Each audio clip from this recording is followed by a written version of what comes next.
إخوان السلام عليكم. العودة المباراة ديال الأمس اللي كانت علامة استفهام على الأداء ديال اللاعبين وعلى التشكيلة اللي دخل بها المدرب والخطة اللي بقى لاعب بها.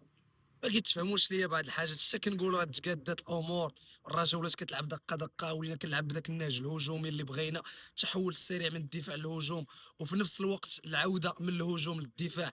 البارح شفنا هذا الشيء ما كاينش.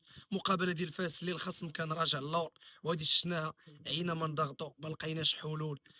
في الاخر ديال الماتش المدرب كيخرج اللاعبين وكيدخل لك موزيس، كيدخل لك مقدم. انا ما بعرفش، ما كنفهمش علاش هذوك التغييرات اللي كيديروا المدربين ديما. زيمباور نهار جيتي للرجاء نفس الاخطاء كدير، نفس الاخطاء، لدرجه اننا كنا لاعبين ضد بركان في بركان، ربحناهم بروميير ميطا، دوزيام ميطا دخل سوبول ودخل شي لعابه اخرين ولا رجع اللور، ماركاو علينا التعادل. نفس البلان ديال البارح، الاخطاء الدفاعيه اللي بالجمله ولات كدير هاد الايام، اللي علامه استفهام علاش ما كنشوفوش المشخشخ رسمي. هذه ديما كنهضر عليها وحتى واحد ما فهمتش علاش ما كتهضروش عليها، علاش المشخشخ ما يلعبش رسمي. المشخشخ كون كان في الاهلي ولا في الزمالك ولا في الترجي، اقسم لكم يمينا حتى كان غيلعب رسمي. لا، حيت حنا عندنا بانون ولد الرجاء وكنحتارموه، عندنا خفيفي وتبارك الله عليهم، هذوك خصهم يلعبوا رسميين. الشرايبي خاصو يدخل، الفردوسي دوزيام ميطا ما غاديش ندخل انا موزيس، غندخل الشرايبي، غنخرج النفاتي غندخل المعموري، غنخرج بوغرين غندخل الضحاك. بحال هكا غتبقى مباريات بحال هكا. ماشي البارح بداك البيت ماركينو والهيستيريا الفرحه بحال لاعب فينال صح، بحال كنا محرومين بداك البيت. كنشوف انا البارح سجلت داك الهدف ديال اللي ماركا النجاري، ولكن فاش بان لي ديك الهيستيريا وكلشي غادي فرحان بحال ما عرفت دينا لاكوب، قلت صافي تماركيتي البيت في الدقيقه 78 رجعتي اللور. ملي رجعتي اللور راه فاس هي ضغطات عليك، مع العلم انهم كانوا راجعين اللور ضغطوا عليك. داك التدخل بانون كيشوف الكره، كيشوف دازت من حداها صاحبي، البانون ما كيتفهمش ليا صاح. كويري كيخرج كره دقه دقه، ولكن كره ورا الظهر ما كيشدهاش، كيخرج شي خرجات ما فهمتش انا. خصو يخدم على راسو بانون. الله يجازيك بالخير، خدم على راسك، خدم على راسك. لا انت لا مقدم باقي تقال، راه خفيفي شويه عليكم.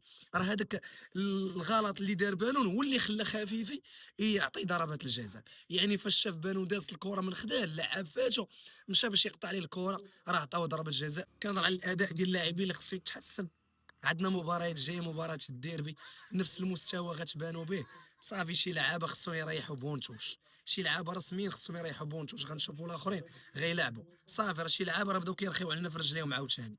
وحنا راه الراجا هادي راه غتلعب غتقاتل، بغينا لعابه اللي غيزتوني وغيتقاتلوا معنا على التوني، ماشي لعاب اللي غيدخل غيبدا يرخي علينا في رجليه. لا راني مخلص، لا لا. الراجا هاديك ملي كتكون التنافسيه، اي لاعب كيخاف على المركز ديالو، كيشوف راسو ما قادرش يعطي، كيقول للمدرب لا ما تدخلنيش هذا الماتش، الجمهور كاين عليا والجمهور غيضغط عليا، دخل الاخر اللي عارف راسو غيعطي.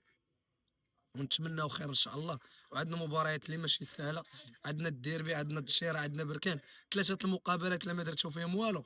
خاص الاداره التقنيه والمدير الرياضي من دابا يبداو يوجدوا في الانتدابات، ويبداو يوجدوا في شي بدائل في شي مراكز بحال وسط الميدان والهجوم، راه عندنا فيهم عقم. كذلك الدفاع راه المدافعين ديالنا راه ما عرفتش شنو واقع عليهم. انا التدخلات اللي كيديروا واش ما فاهمينش، واش هادشي ما كترينيوش عليه، واش. نتمناو خير ان شاء الله. تحياتي.